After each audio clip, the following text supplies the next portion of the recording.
Há uma piadinha que eu conto para os jovens da igreja sobre uma moça que diz ao pastor que vai namorar um rapaz excelente, trabalhador, de caráter, bondoso, lindo, isso e aquilo. Mas ele tem um único defeito, pastor. Ele espanca a própria mãe. Quando Hitler se tornou chanceler da Alemanha em 30 de janeiro de 1933, o índice de desemprego chegava a quase 30%. Ao fim de 1935, 2 anos depois, o desemprego estava acabando na Alemanha. Ao final da década de 30, praticamente todos estavam empregados e os preços eram estáveis.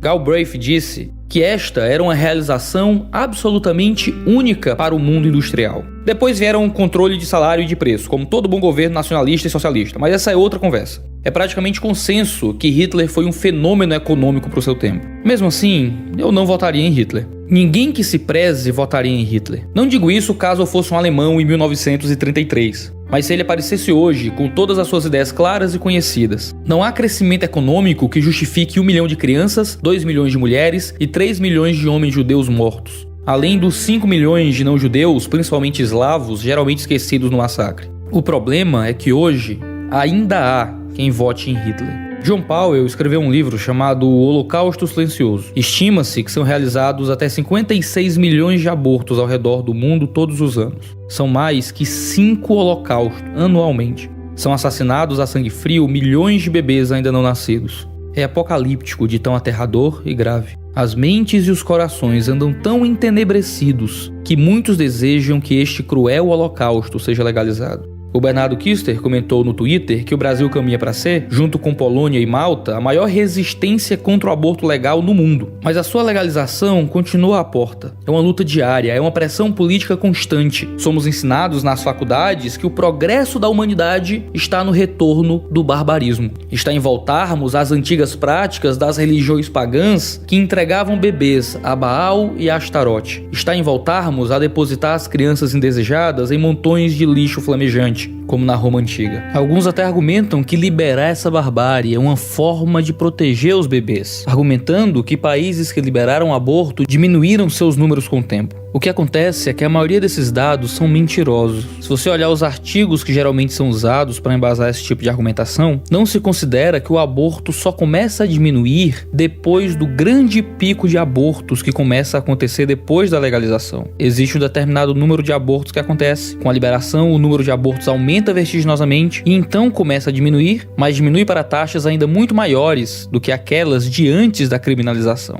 É o que a Folha de São Paulo, por exemplo, não considera quando publica uma matéria com a manchete "Descriminalizados, abortos têm 5 anos de queda em Portugal".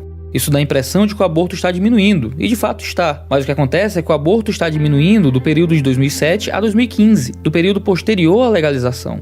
O que acontece é que em 2005, quando o aborto ainda era proibido, foram registrados 798 abortos, considerando a estimativa de abortos ilegais. Já em 2010, a taxa pulou para 20.137. O pico, depois da legalização, foi em 2011, que registrou 20.480. As taxas estão diminuindo, mas nunca chegarão nas taxas anteriores ao período da legalização. Por exemplo, entre 2002 e 2006, Portugal registrou 4.114 abortos antes da legalização. E só em 2007, quando o país legalizou o aborto, foram registrados 4.325 abortos. Entre 2007 e 2016, Portugal registrou 150.040 abortos. Todos esses dados nos são mostrados por Francisco Ratzo, autor de Contra o Aborto, da editora Record, segundo a base de dados da Eurostat, do Instituto Nacional de Estatística, Joint e Nowcast. E você pode encontrar em pordata.pt/Europa. As eleições estão chegando, e eu vejo alguns candidatos com propostas econômicas interessantes. É uma pauta bastante séria, e eu também estou cansado de tanto intervencionismo.